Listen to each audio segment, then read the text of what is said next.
الله تعالى في كلامه المجيد والفرقانه الحميد. ألم نجعل له عينين ولسانا وشفتين। আমি কি তাকে দুটি চোখ, একটি জিহ্বা ও ঠোঁট, দুটি ঠোঁট দেই নাই?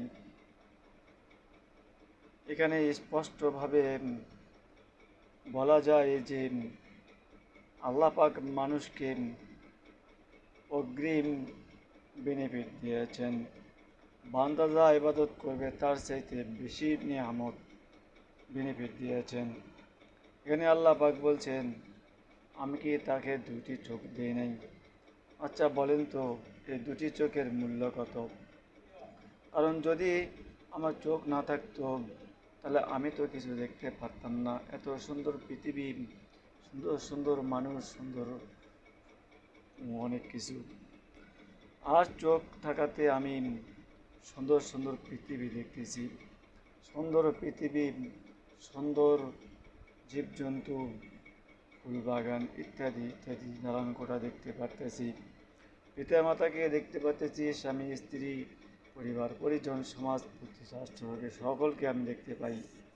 কারণ আল্লাহ আমাকে চোখ দিয়েছেন।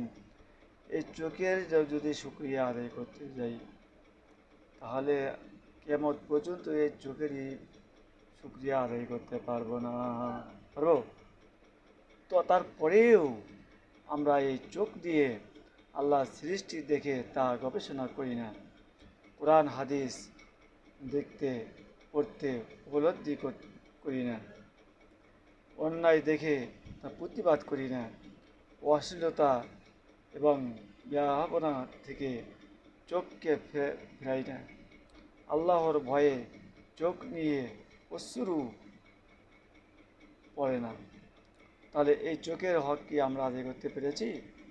সুতরাং প্রত্যেকটি কাজ যা আমরা দেখব, সত্যকে আমরা অবশ্যই দেখব এবং অন্যায়কে আমরা নিষেধ করব, কোরআন হাদিস দেখে দেখে পড়ব, চোখের হক আদায় করব।